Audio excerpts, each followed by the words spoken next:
Hello, hi, my name is Lenny Wood. I wrote a dissertation called The Great Gap, Meaning and Matter in Neoplatonism. The Great Gap is a gap.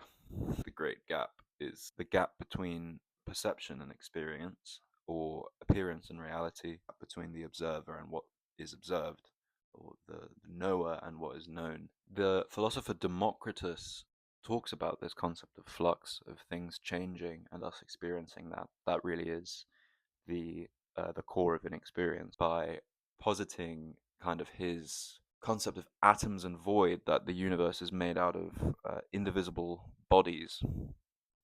These indivisible bodies essentially constitute the visible experience that we have by arranging themselves, and you have these unchanging, indivisible bodies that compound and arrange themselves in certain ways to be what we experience. And so that responds to the fundamental experience of flux that Heraclitus points out as well in Plato's dialogue, Cratylus. He says, "All things move and nothing remains still."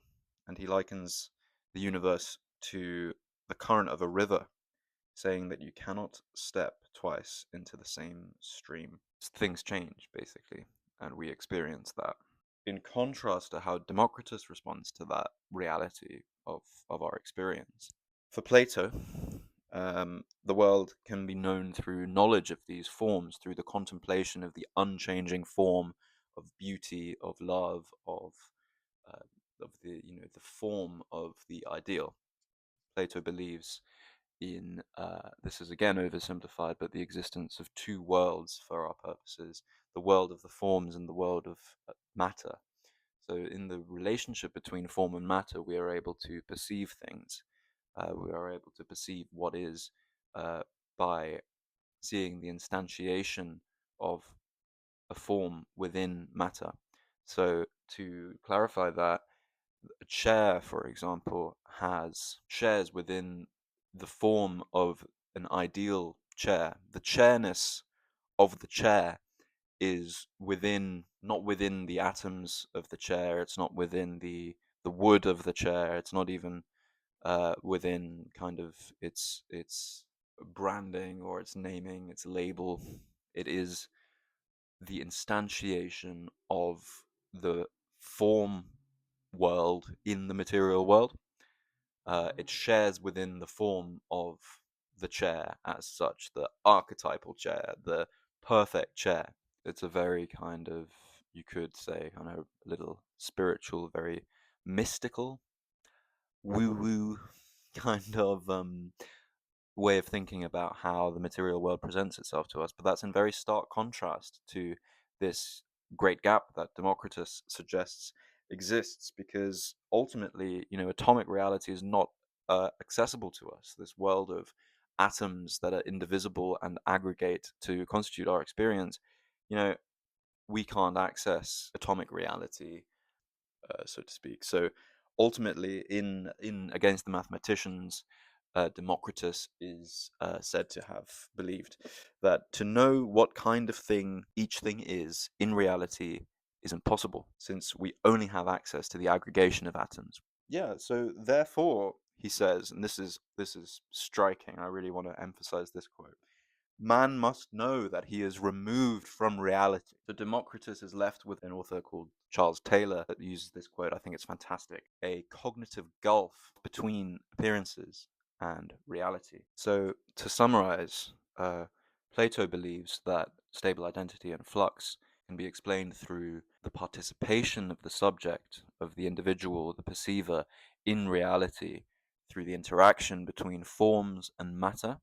Whereas Democritus, his view involves an isolation from true atomic reality, and is thereby quite skeptical of the self. It's a kind of self-conscious skepticism.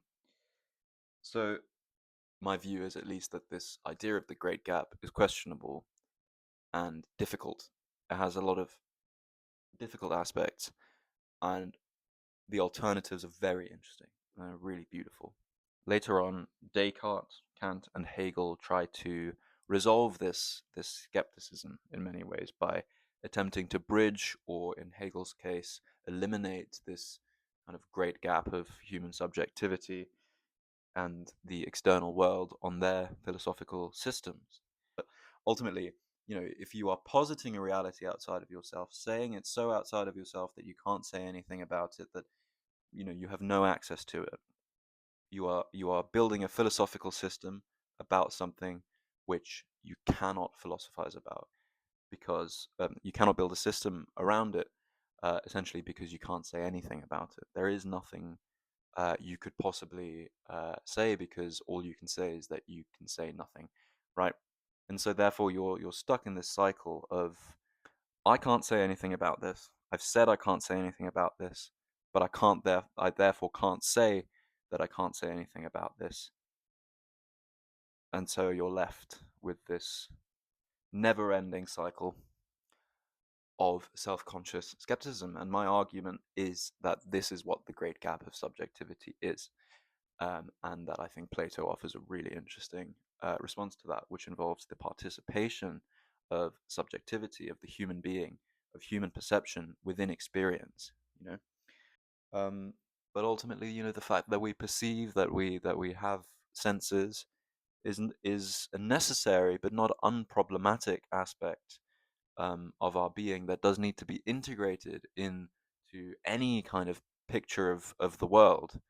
And that brings me on to the great Merleau-Ponty's quote in the Phenomenology of Perception, that we can never fill up in the picture of the world that gap which we ourselves are.